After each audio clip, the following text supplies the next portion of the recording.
하나님은 생명의 빛이십니다. 할렐루야. 이 사건은 지금 요한복음 7장에서부터 계속 이어지는 사건이에요. 초막절이죠, 초막절. 그래서 예수님께서 초막절이잖아요. 장막절, 또 추수감사절이죠. 이때 3대 절기가 있잖아요. 3대 절기가 있는데 이때마다 이렇게 어디를 가요? 예루살렘으로 올라가잖아요. 성전으로 올라가죠. 거기서 일주일 동안 7일 동안 거기 축제를 하고 예배를 드리고 제사를 드리고 하나님께 영광을 돌리는 그런 시간들이에요. 그래서 유월절이 있고 맥주절이 있고 또 수장절이 있는 거예요. 그래서 주막절이 있고 3대 절기가 있는 거죠. 그래서 이 초막절은 뭘 하는 거냐면 광야에서 인도하신 하나님을 기억하고 인정하고 찬송하며 예배하는 때입니다.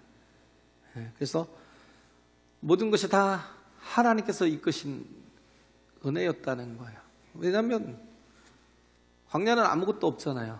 아무것도 없는 곳에서 약 200만이 넘는 사람들이 40년을 살았어요. 그렇죠? 우리도 가만히 생각해 보세요. 우리가 좀 아무것도 없던 우리가, 그렇죠? 빈곤한 우리가, 정말 하나님의 은혜가 아니면 살 수 없었던 우리가 은혜로 지금까지 우리가 여기까지 오게 된 것이, 우리가 깨닫는 게 은혜예요. 할렐루야. 그러면 예배가 달라요. 그 감동이 있고 감격이 있는 사람은요, 예배가 달라요. 정말 생명이 있어요. 또 정말 하나님에 대한 간절함이 또 있다고요. 그래서 초막절에 벌어진 사건인데 37절부터 39절까지 유명한 말씀도 있잖아요. 누구든지 목마르거든 내게로 와서 마시라는 그 말씀도 있었고, 그것에 대해서 이제 말씀을 드리고 또 넘어갈 건데, 지금 예수님이 나는 무엇이다라고 항상 얘기하시잖아요. 지금 요한복음은 이건 공간복음 이 사복음서 안에 들어가지만 공간복음은 아니에요. 공통된 관점으로 이렇게 저술한 게 아니에요. 요한복음은요, 특별히 이렇게 편집을 한 거예요, 요한이. 그래서 이적과 기사도 딱 7가지만 나와요. 그것도 뭘로 줘요? 세메이온으로, 표적으로 줘요. 그래서 가나의 혼인잔치부터 시작을 해가지고 7가지 표적도 있고, 또 여기서 다루는 거는요, 굉장히 중요한 것들만 다뤄요. 요한은 모든 걸 다 다루는 게 아니에요. 그래서 이게 공간복음은 아니고 사복음서 안에 들어가는, 예수님의 일생에 대해서 이렇게 말씀하고 있지만 또 굉장히 주고자 하는 말씀이 있는데, 그게 뭐예요? 믿고 영생을 얻게 하려고. 요한복음 20장에 나오잖아요. 20장 끝에 게 보면 이 말씀을 기록한 까닭이 뭐냐면, 이 말씀을 읽고 믿고 영생을 얻게 하려고. 할렐루야. 그런 목적이 있어요. 그렇기 때문에 이 말씀에 대해서 이렇게 우리가 또 이 사건을 지벽에 요한이 다뤘던 것이 무슨 의미가 있는가를 좀 생각해 볼 필요가 있는 거죠. 굉장히 깊어요. 그래서 이 앞절에 보면 앞절에 8장 1절부터 쭉 보면 11절까지 보면 뭐가 나와요? 가늠받아서 현장에서 잡혀서 끌려온 여인이 나오죠. 그렇죠? 가늠받아 현장에 잡혀갖고 끌려서 온 여인. 그걸 우리는 생각할 때 나와 자꾸 이렇게 분리해서 생각을 해요. 가만히 보세요. 그게 나예요. 죄가 얼마나 많은지 우리는 돌에 쳐 맞아 죽어도요, 다시 씻을 수 없는 죄가 너무 커요. 그런 부끄러운 영혼이 나는 아니야가 아니에요. 그게 나예요. 그게 나. 정말 나라고요. 근데 주님 앞에 있을 때 은혜가 있다는 걸 경험하는 거죠. 할렐루야. 그래요. 그래서 여기서 보면 이게 가늠하다 잡혀온 여인을 왜 예수님께 데려왔을까요? 그냥 그들이 율법에 따라서 돌로 쳐 죽여야지. 왜냐하면 이게 함정이니까. 그냥 그 여인은 도구에 불과했고요, 그 여인을 통해서 예수를 죽이려는 함정이었어요. 올무를 놓아서 예수를 죽이려는 함정이었죠. 왜냐하면 살리라 하면 율법을 어기는 거잖아요. 그죠? 그러면 여인만 돌로 치는 게 아니에요. 예수님도 그 율법을 어긴 예수님도 돌로 쳐서 죽여도 아무 또 간섭을 안 해요. 그 지금 보면 그 명예죄라고 그러나요? 그 지금 이슬람 쪽에서도 보면 가정의 명예를 더럽혔다고 막 딸을 뭔가 조금만 실수를 해도요 그냥 쳐서 죽여요. 딸을요. 근데도 불구하고 경찰들이 그를 끌고 가지 않아요. 그런 곳이에요. 지금도. 옛날에는 얼마나 심했겠냐고요. 그 율법을 어겼으면 살리라 그러면 율법을 어긴 것이 되니까 예수도 돌로 쳐서 죽였을 거예요. 아마. 그런 아주 위험한 시간들이었죠. 또 하나가 뭐냐면 만약에 그를 죽이라 그랬으면 그럼 어떻게 돼요? 예수님이 말씀한 것과 모순이 되잖아요. 예수님 말씀하신 게 뭐예요? 사랑이잖아요. 사랑. 그죠? 품으라는 거, 용서하라는 거. 네? 7번씩 70번이라도 용서해 주라고, 사랑하라고, 원수라도 용서하라고. 근데 돌로 쳐 죽이라고 그러면 예수님 말씀에 이율배반적인 게 되잖아요. 언행불일치가 되고 결국은 뭐예요? 자가당착에 빠진 거죠. 그럼 뭐 아무도 예수를 믿지 않을 거예요. 뭐 저 엉터리네? 그럴 수 있잖아요. 그래서 올무를 놓는 거죠. 함정을. 네. 그래서 이때가 예수님이 하신 말씀이 뭐냐면 누구든지 죄 없는 자가 저 여인을 돌로 치라 그랬어요. 누구든지 죄 없는 자가 저 여인을 돌로 쳐라. 이걸 보고 우리는 굉장히 지혜로운 에피소드가 있다라고 생각을 해요. 기발한 대처를 하셨다. 우리가 단순히 그렇게 생각을 해요. 그게 아니에요. 예수님이 지혜가 있으셔서 그 마음을 다 아시고 잘 빠져나갈 수 있는 능력이 있어서 그렇게 말씀하신 게 아니거든요. 본질을 보라는 거예요. 누구나 다 죄인이라는 것. 아무도 누가 누구를 정죄할 수 없다는 것. 이걸 알면서도 우린 정죄한다니까요. 내가 나를 알면 내가 어떻게 감히 누구를 정죄해요. 예수님은 거룩하신 하나님임에도 불구하고 그러잖아요. 그가 죄 없으신 하나님임에도 불구하고 나는 아무도 판단치 않겠다라고 말씀하시잖아요. 근데 감히 내가 나를 알면 어떻게 누구를 정죄해요? 누구를 어떻게 판단해요? 그렇잖아요. 내가 나를 알면요 절대 이럴 수가 없어요. 누구든지 죄 있는 자가 돌로 치라는 건데 말 한마디가 돌보다 무섭다니까요. 네? 그 미워가지고 뼈 있는 말 한마디 던져보세요. 그게 얼마나 큰 상처인지. 나는 그냥 어떻게 보면 또 생각도 없이 던질 때도 있어요. 그렇지만 그게 한 영혼을 실족시킬 수 있을 만큼 어렵게 만들 수 있다라는 거. 그렇기 때문에 우리는 우리 자신이 내가 먼저 죄인임을 내 자신을 알아야 돼요. 할렐루야. 아무도 누구를 정죄할 수 없고 판단할 수 없다라는 걸 알아야 된다는 거예요. 그래서 지금 결론은 그거잖아요. 현장에서 가늠하다 잡혀있는 여인을 예수께서 살렸다라는 거. 그죠? 예수님 물어보시잖아요. 여자여, 너를 고사던 그들이 어디 있느냐? 너를 정죄한 자가 없느냐? 대답하되 주여 없나이다. 네? 예수께서 가라사대 나도 너를 정죄하지 아니하노니 가서 다시는 죄를 범치 말라 하시니라. 네? 나도 너를 정죄하지 아니하노니 다시는 죄를 범치 말래요. 그래서 이걸 보면 좀 그렇잖아요. 사람이 다시 또 저를 안 줄 수가 있다고? 제가 여기에서 잠깐 이렇게 들었던 고민이었어요. 사람이 죄를 다시 안 질 수가 있다고? 이건 도대체 무슨 의미지? 네? 인간은 참 죄덩어리잖아요. 뭔가 하나가 들통이 나갖고 발각이 돼가지고 크게 죄 지은 사람만 감옥 가요? 우리도 똑같아요.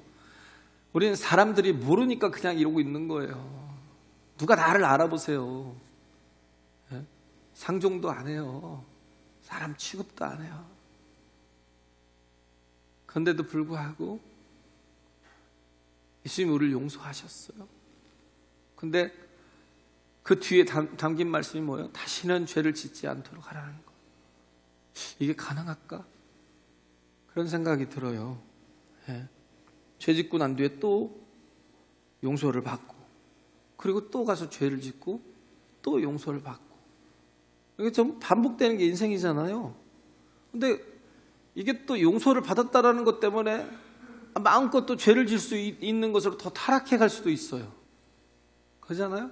주님은 정죄하지 않으신다, 판단하지 않으신다니까. 예?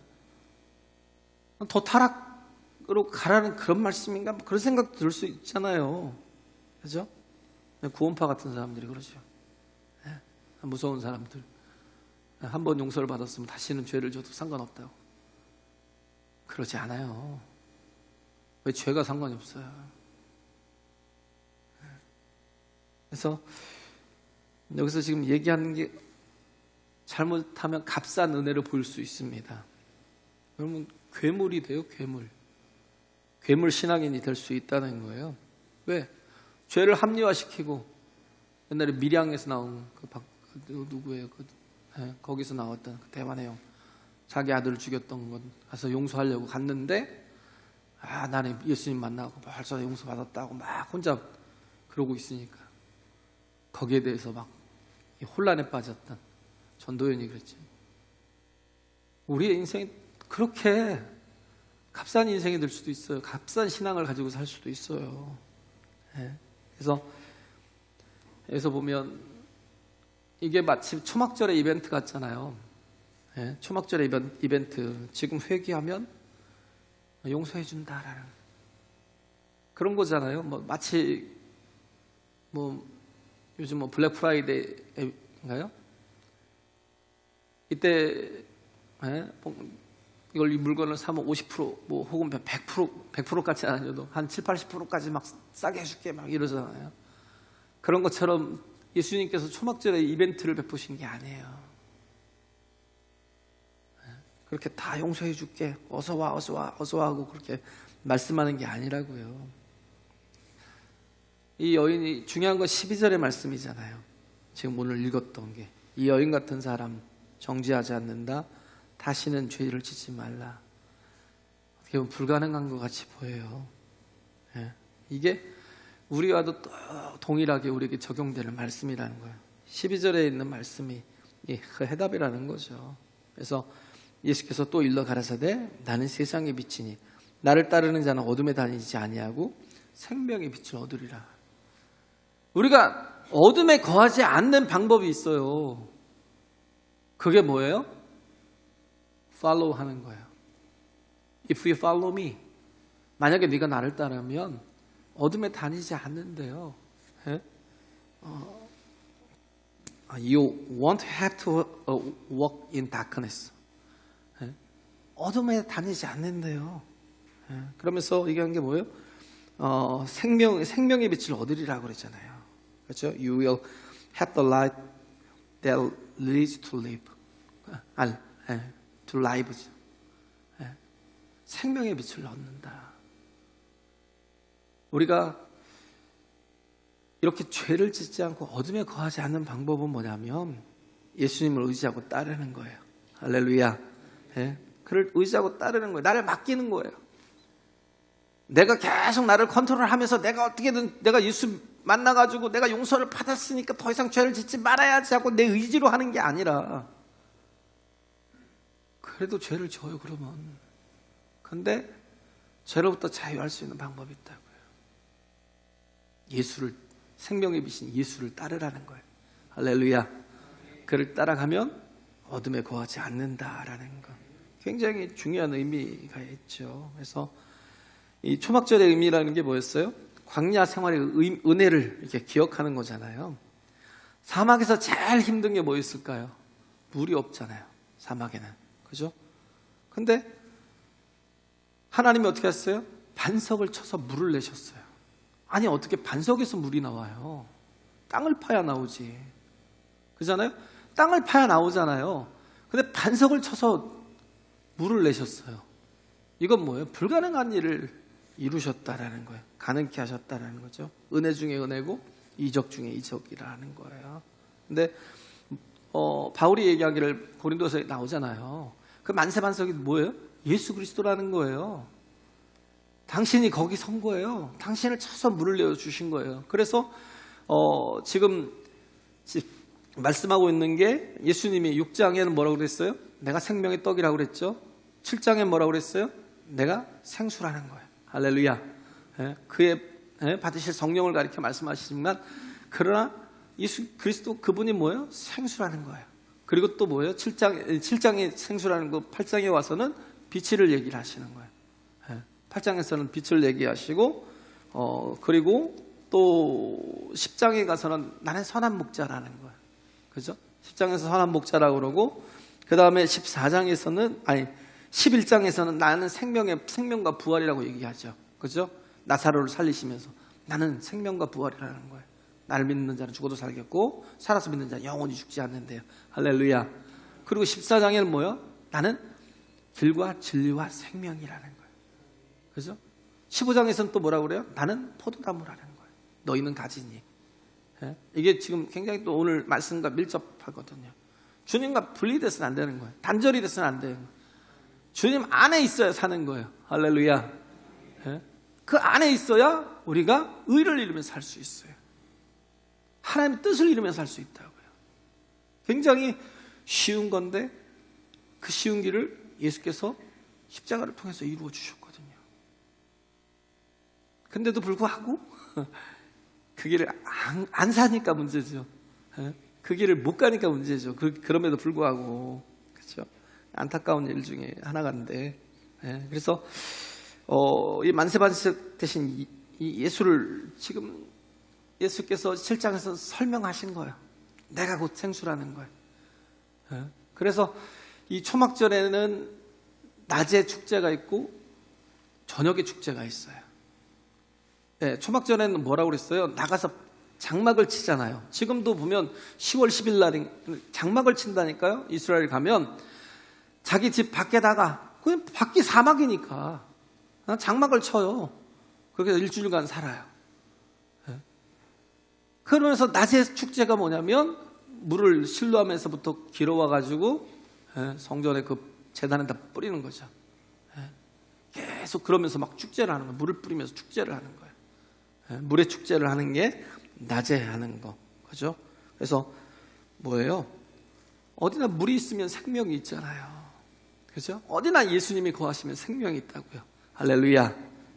그래요. 그래서 낮에는 물의 축제를 해요. 그래서 그게 또 의미하는 게 뭐냐면 낮에는 구름 기둥으로. 그죠? 낮에는 구름 기둥으로 그들을 보호하시고 또 인도하시고 밤에는 뭘로요? 불 기둥으로. 그걸 그 광야의 40년의 삶을 그걸 기억하면서 하나님을 찬양하기 위해서 밤에는 했던 게 뭐냐면 여인의 뜰에다가요 이 캠프파이어 같이요 큰 불을 놔요. 큰 불을 놔가지고 밤에는 불을 피워서 축제를 해요. 불의 축제를. 그래서 불기둥으로 보호하시고 인도하시고 그것에 대해서 감사하는 두 가지 예식이 불의 예식이 있고 물의 예식이 있다라는 거예요. 예수님께서 이때 주시는 메시지가 뭐냐면 낮에 그 물의 예식이 있을 때 누구든지 목마르거든 내게로 와서 마시라. 나를 믿는 자는 그 배에서 생수의 강이 흘러나리라는 거예요. 할렐루야. 예수님께 구하라는 거예요. 왜? 예수님이 생수니까. 그에게 구하라는 거예요. 그래서 창세기 12장 3절에 보면 그러잖아요. 아브라함의 자손이 누구예요? 예수잖아요. 그잖아요. 창세기 22장에 모리아산에서 번제로 드리면서 그때도 이렇게 그게 예수 그리스도의 오실 것에 대해서 예표잖아요. 그래서 12장 3절에 말씀하고 있는 게 뭐냐면 모든 족속이 너로 말미암아 복을 받을 것이다 라는 거예요. 모든 족속이 예수로 말미암아 복을 받습니다. 온 민족이, 온 열방이. 할렐루야. 그래요. 그리고 밤에 불의 예식이 있을 때는 예수님 말씀하시잖아요. 나는 세상의 빛이다. 그래서 뭐예요? 나를 따르라는 거예요. If you follow me, 나를 따르라는 거예요. 그러면 뭐예요? 어둠에 거하지 않는다는 거예요. 항상 빛에 거하고 그 생명의 빛을 얻을 것이다 라고 말씀하고 있잖아요. 예, 그래서 이런 보호하시고 인도하심에 대해서 감사하는 것.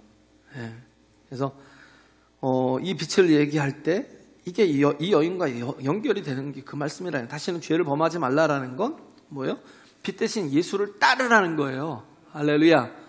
예? 그냥 네가 네 길 가서 네 마음대로 살라는 게 아니에요. 빛 대신 예수를 따르라는 거예요. 예? 그러면 살 길이 있다라는 거죠. 예? 그래서 이벤트성으로 하신 말씀이 아니라는 것. 예?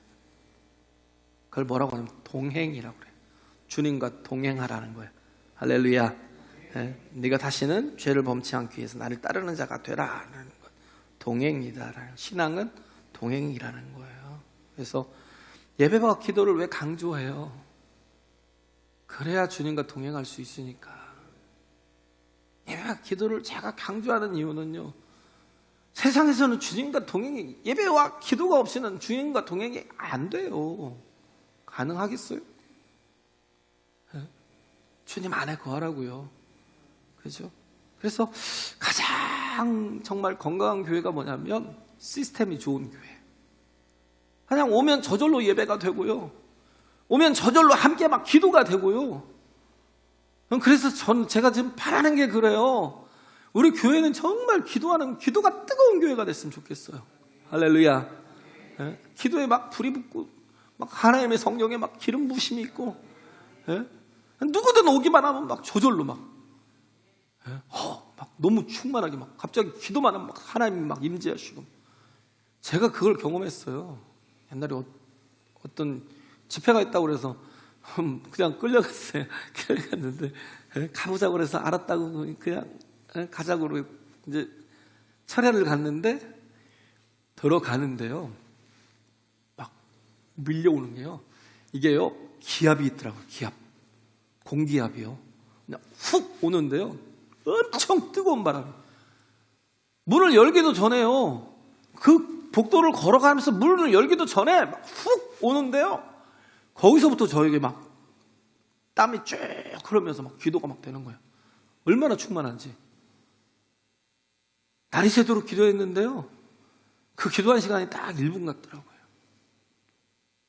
교회가 그렇게 정말 하나님의 임재 속에 있는 교회였으면 좋겠어요. 아무리 훌륭해도, 아무리 성도가 많아도 그냥 종교적인 예배, 하나님 임재 없이 그냥 이 시간을 그냥 버티다 견디다가, 제가 금요일날 얘기했잖아요. 말씀드렸잖아요. 우리 예배가 왜 아벨의 제사는 받으시고 가인의 제사는 받지 않으셨을까요? 왜 그랬을까요? 아벨은 뭐 피해 제사를 드렸고 가인은 그렇지 않았어요? 곡식으로는 제사를 못해요? 그게 없어요? 근데 그건 이미 한참 지난 율법 시대 때나 이게 됐던 거고, 그들이 하나님을 기억하고 제사를 드렸던 건 뭐냐면 하나님을 인정하고 기억하는 믿음이 있고 없고의 차이였거든요. 아벨에게는, 믿음으로 아벨은 가인보다 더 나은 제사를 드렸다고 히브리서 11장 4절에. 가인은 뭐가 없어요? 믿음이 없어요. 오늘 이렇게 앉아 있어도 정말 하나님을 인정하고 그 전에 하나님의 계신 것과 찾는 자들에게 상 주시는 이심을 믿어야 할지니라는 것, 이 믿음이 없이 예배하는, 그냥 와서 구경하고 혹은 뭐 스마트폰이나 쳐다보고 있고 혹은 뭐 딴 생각이나 하고 있고 그냥 이 시간을 견디다가 하는 건 무슨 의미가 있어요? 그게 무슨 생명이 있어요? 그렇잖아요. 그게 무슨 가치가 있겠냐고요. 하나님의 임재를 경험해야죠. 할렐루야. 하나님의 은혜를 경험해야죠. 하나님의 생명에 함께 해야죠. 그래서 예배가 중요한 거고 기도가 중요한 거예요. 할렐루야. 그게 없는 건 가짜예요. 그게 형식적인 것도 가짜예요. 그래서 우리는 자꾸 가짜로 살려고 그래요. 가짜가 뭐라고요? 바벨탑이요. 예? 우리는 자꾸 가짜로 살려고 그래요. 뭘로 살아요? 내 인기로 살고 내 명예로 살고 막 누가 인정해 주는 걸로 살고, 사울이 그랬던 것처럼. 예? 그잖아요. 우리 그렇게 사는 게 아니에요. 참된 걸로 살아야죠. 왜 가짜로 살아요? 예? 바벨탑을 쌓아서 뭐 어떻게 했어요? 우리가 하나님에게까지 높아지자고 그러잖아요. 우리 이름을 내자고 그러잖아요. 우리 이름 내려고 교회 세웠어요? 우리 이름 내려고 지금 뭐 임명받았어요? 뭐 권사직분 받으면 뭐하고, 집사직분 받으면 뭐, 목사직분 받으면 뭐예요? 아무 의미가 없는데, 가치가 없는데, 하나님의 인정을 안 하시면 그건 무슨 소용이 있냐고요.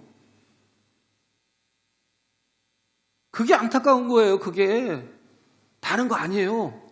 믿음이 없으면. 우린 잘 봐야 돼요. 믿음이 없으면 절대 하나님이 기뻐하지 않으셔요. 우리에게 필요한 게 믿음이라는 거예요. 할렐루야. 예, 그래야 어떻게 해요? 하나님과 동행이 가능하다라는 거예요. 그죠? 믿음이라는 게 뭐예요? 하나님을 의지하는 거예요. 하나님 도우심을 구하는 거예요. 예? 그래야 정말 동행이 가능하다고요. 믿음이 없는데 어떻게 동행하겠어요? 예? 그걸 뭐 동행하지 못하는 사람들 뭐라고요? 성도들 같이 보이는데 그들의 가진 영성은 사사기 영성, 사사기. 하나님 백성이라고 하면서 뭐예요? 뜨문뜨문. 예배를 드리려면 제대로 드리든가. 나오다 안 나오다. 그냥 월드컵 경기예요. 4년마다 한 번씩 나와요. 전국체전해요. 1년마다 한 번씩 나올래요. 하나님 앞에는요 항상 우리 자신이, 왜? 하나님 생명이시니까 그 안에 거하기를 사모해야 돼요. 뜨문뜨문이 아니라. 예? 그래서 그들의 그 사사기 영성이 뭐예요?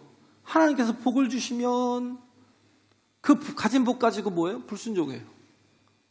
하나님의 평안을 좀 주시면, 물질을 주시고 뭔가 풍성함을 주시면 그 복에 취해갖고 불순종해요. 예? 그러니까 하나님 또 어떻게 해요? 또 돌이키게 하시려고 또 고난을 주시죠. 여기서 처맞고 저기서 처맞고 막 맞다 보면 또 하나님 앞에 살려달라고, 하나님 내가 잘못했다고 살려달라고 그러면 하나님 또 긍휼의 하나님이잖아요. 살려주셔요. 구원해 주셔요. 근데 그게 계속 사이클이 돼요. 패턴이 돼요. 반복이 돼요. 그냥 하나님 안에서 에녹과 같이요. 에녹이 65세 때 무드셀라를 낳았잖아요. 무드셀라가 뭐예요? 그 이름에 담겨있는 뜻이 뭐냐면 그가 죽으면 세상에 종말이 온다는 거예요. 창을 든 자거든요. 무드셀라가. 왜냐하면 전쟁을 나가잖아요. 전쟁에 나가서 이제 벌판에 나가 전쟁을 하면 전쟁에서 지잖아요. 맨 마지막에 그 쳐들어올 거예요. 저기. 그러면 그 마을 앞에 서 있는 창든 사람 하나가 있어요. 그가 뚫리면 마을은 다 죽는 거예요. 무드셀라라는 의미가 그 말이에요. 창을 든 자예요. 마지막 마을을 지키는 창을 든 자. 그가 죽으면 세상에 끝이 온다는 거예요. 그래서 무드셀라가 몇 살을 살았어요? 969세를. 왜 그래요? 하나님이 참으시는 거예요. 정말 그게 달했어도 참으시고 뒤에 달해서 참으시고 계속 참으시고 969세까지 제일 오래 살았어요. 그 하나님의 마음을 몰라요? 가만히 보세요. 네. 그 다음에 노아까지 이렇게 오면서 그때까지도 계속 살아있었다니까요. 계산해 보세요. 그가 죽는 해에 홍수가 난 거예요. 얼마나 하나님 참으시냐고요. 근데 이걸 에녹이 알았던 거예요. 65세 때 무드셀라를 낳고 그 다음부터 뭐 했어요?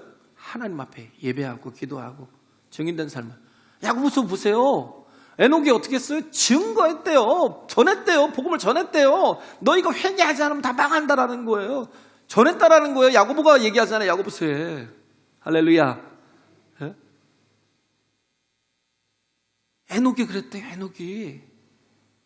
예배자로, 기도자로, 증인으로 살았다고.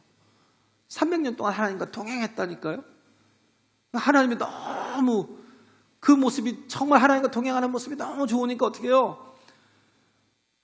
밤에 돼갖고 이제 너 또 들여보내야 되는데 들여보내지 못하고, 야, 그냥 우리 집 가자. 우리 같이 가자. 그냥 산채로 데려가셨어요. 얼마나 그가 이뻤으면. 산채로 데려가 버리셨어요. 가자 그러고. 죽음을 보지도 않고 갔어요. 우리는 하나님과 동행하는 인생을 살아야 돼요. 할렐루야. 예? 이게 없으면 단절이에요. 단절. 나 뜨문뜨문 정말 하나님 찾지 마시고요, 하나님과 정말 동행해서 빛 가운데 거하자고요. 생명의 빛인 예수 안에 거하면 더 이상 어둠이 없어요. 고난이 없어요. 더 이상 모든 악한 것들이 역사하지 못해요. 마귀가 하는 일이 뭐예요? 우리를 죽이려고 하기 때문에. 그렇기 때문에 뭐예요? 단절을 시키는 거예요. 단절. 마귀가 뭐 디아블로스잖아요. 그가 뭐예요? 단절시키는 자, 이간자. 하나님과 우리 사이를 단절시키잖아요. 한 번이면 돼요. 그냥 주일 한 번만 어겨봐. 아, 이번 한 번인데 어때? 근데 그게 단절이라니까요. 우린 포도나무와 가지잖아요. 주님의 몸을 잠깐 떠나 있다가 모르겠어요. 그냥 하루 이틀 또 이렇게 또 있다가 또 붙여놓으면 또 살 수도 있어요. 근데 또 말라버리고 죽어버리면 더 이상 못 살아요. 가지도 못해요. 단절된 게 어떻게 가요? 우리 인생은 하나님 안에 거해야 돼요. 동행해야 돼요. 할렐루야. 예, 그래서 하나님의 생명이 풍성하게 드러날 수 있도록. 동행을 쉽게 하려면 어떻게 해야 돼요? 내 안에 계시면 되잖아요. 주님이. 할렐루야. 주님이 내 안에 계시면. 그래서 NIBC잖아요. Not I but Christ. 그죠? NIBC. 내가 아니라 지금 사는 게 뭐예요? 내 안에 계신 그리스도라는 거예요. 내가 그리스도 함께 십자가에 못 박혔나니 그런즉 이제 내가 산 것이 아니요 내 안에 그리스도께서 하신 것이라. 이렇게 정말 주님이 내 안에 계시면 되잖아요. 내 안에 계시게 하시려면 우리가 해야 될 게 뭐예요? 사랑하라는 거예요. 여기 지금 얘기하는 게 뭐예요? 13절부터 쭉 나오는 게 왜 계속 서로 평행선을 걸어요? 이해를 못해요. 예수님께서 말씀을 하시는데 이해를 못하는 이유가 뭐예요? 그들이 믿음은 사랑이거든요. 사랑과 이렇게 이게 같이 가는 거잖아요. 결국은 뭐예요? 이들은 예수님을 사랑하지 않아요. 우리가 정치하는 그 토크쇼 같은 거 보세요. 계속 지금 21세기를 사는데도 불구하고 뭐예요? 계속 서로 설득이 안 돼. 설득이 어떻게 저럴 수가 있지? 배울 만큼 배운 사람들이 어떻게 저렇게 무식하지? 왜 그런 줄 아세요? 자기가 가지고 있는 그 사상만 생각하고 있으니까. 왜? 저를 이해할 생각이 없어요. 내 말을, 내 주장을 전할 뿐이죠. 이해를 하려고 할 생각이 없다니까요. 받아들일 생각이 없어요. 영접할 생각이 없어요. 그래서 정말 위대한 게 뭐냐면, 위대한 신앙, 영접하는 자, 곧 그 이름을 믿는 자. 할렐루야. 요한복음 1장 12절이요. 굉장히 단순한 것 같은데요. 이게 엄청난 진리거든요. 안 돼요. 사랑이 없으면, 예수를 사랑하지 않으면 말이, 대화가 안 돼요. 통하지 않아요. 커뮤니케이션이 없어요. 하나님께서 바벨탑을 쌓을 때 그때 하나님께서 그들을 가만히 보시고 하신 게 뭐예요? 언어를 혼잡케 하자. 왜? 흩어버리려고. 저들이 하나님께까지 높아지려고 하니까 흩어버려서 뭐예요? 재앙을 멈추려고요. 저들이 잘못하면 심판받아 죽을 수 있으니까 은혜로 흩어버리신 거예요.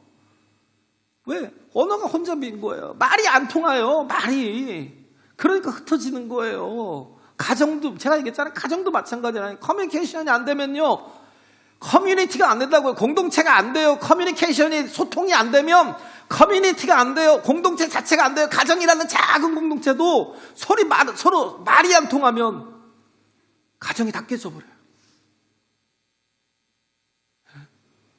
사춘기 자녀들도 그러고, 남편하고도 그러고요, 아내하고도 그러고요, 부모하고도 그러고요. 제일 중요한 게 뭐예요? 소통이에요, 소통. 근데 이걸 어떤 때 이루셨어요? 오순절 성령의 강림 있으실 때. 그때 뭐예요? 언어가 통일이 되는 거예요.